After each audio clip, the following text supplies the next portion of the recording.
this video we are going to learn about animal sources. Thus milk,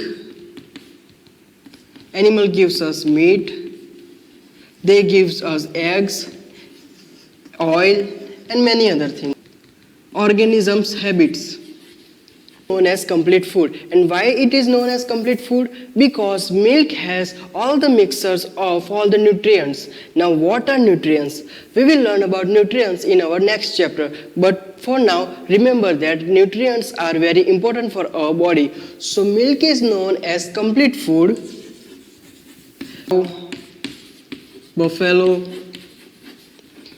goat, camel, all these animals gives us milk. Milch animal.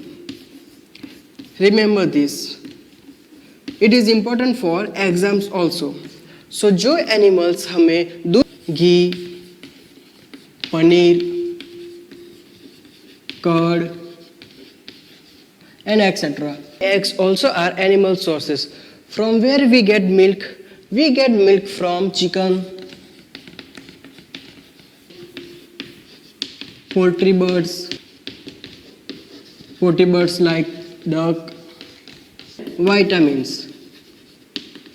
And just like milk and just like meat, eggs are also rich in proteins and vitamins. Just like poultry birds is rich in vitamins and minerals. Do you know but how honey is obtained? We obtain honey from honeybees. Sweet juice. Nectar is sweet juice that flower produces, but flower does not produce nectar all the year. In particular season, flower produces nectar. That's why honeybees collect nectar from flowers and store it in hives. For apiculture, it is important for exam. The question can be like, what is apiculture? So answer is rearing bees for obtaining honey,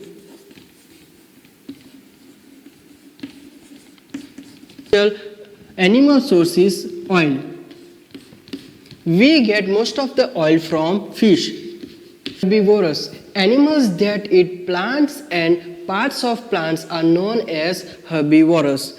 Animals that eat only plants or parts of plant that are known as herbivorous. Category is carnivorous. What are carnivorous? The animals which eat flesh of other animals are known as carnivores. Snakes, spiders, all are carnivorous. Said that the animals which eat flesh of other animals are known as carnivorous. So what does flesh means? Flesh means the soft substance which is made of fat and muscle which is in between skin and bones are known as flesh. This is flesh, okay? This is flesh. The animals that eat flesh of other animals are known as carnivorous. Category is omnivorous. What are omnivorous? So organisms that eat both plants and animals are known as omnivorous. जो organisms, plants and animals दोनों खाते हैं, crows, bears, dogs, human beings are omnivorous. Next category is scavengers. Some carnivorous and omnivorous eat dead bodies of animals are known as scavengers. कुछ carnivores, crows and jackals. Is saprophytes, the microorganisms that derive their nourishment from dead and decaying matter are known as saprophytes, as decomposing.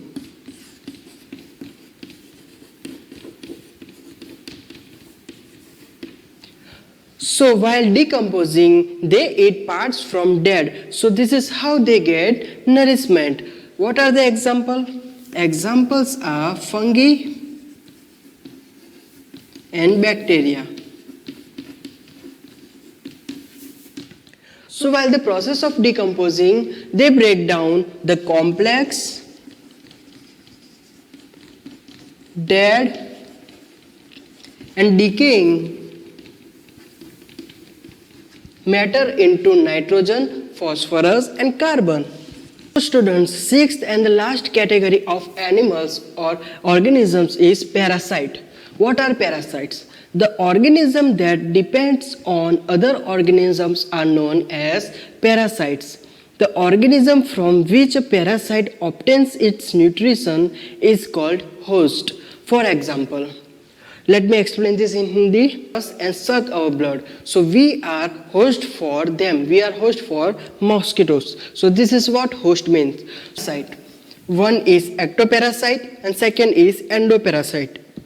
Ecto means outside and endo means inside. The parasite that attack from outside, parasites that live outside of organism, that are known as ectoparasite. For example, mosquito. Other example is head lice. Head lice suck our blood from outside. Endoparasite that live inside an organism is known as endoparasite. For example, stepworms, hookworms, pinworms, plasmodium. Plasmodium energy is sun. Animals cannot utilize energy radiated by sun, but only plants can utilize them and they can make food for themselves. But how plants can do that? Because plant has a pigment known as chlorophyll.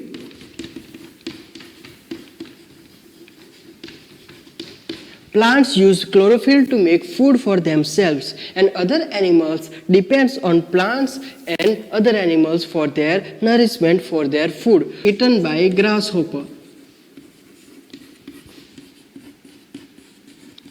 Grasshopper is eaten by snake. Snake is eaten by eagle.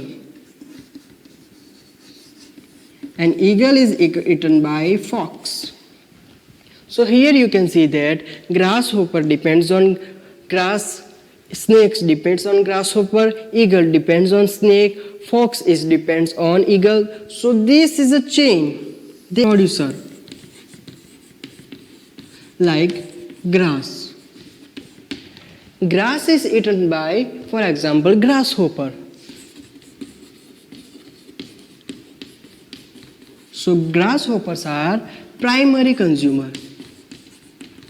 Now grasshopper is eaten by lizard, for example, are secondary consumers, or eagle. So they are tertiary consumer. For us, all the organism depends on grass on the first level of food chain, on the producer of food chain, as a series of organisms linked together by the process of eating and being eaten as food. Now see what is food web. Food web means many food chains exist in a natural environment. An organism may be part of more than one food chain. This creates interconnection between different food chains. A network of such interconnected food chain is called as food web. Problems. There are maybe two reasons. First is there is shortage of food, and second, they cannot buy food because they are poor, because of poverty. In some parts of the world, people are overeating, they are suffering from problem obesity, and in some part of the world, people are suffering from malnutrition. So what we do to prevent this problem? We should grow more food crops by using modern method of farming. We should store food properly so that they may not be eaten by rats, insects, birds, or spoiled by microorganisms. And we should not waste food in any way. So dear students, in this lesson we learned that what are types of food, what are food sources, plants-based food sources, animal-based food sources, what are types of animals, how they are classified into categories, how plants make their food, what is food chain and what is food problem and all. So watch this video again and again and learn better. In the next video, we will learn our next chapter. So till then, keep reading, keep healthy, and don't forget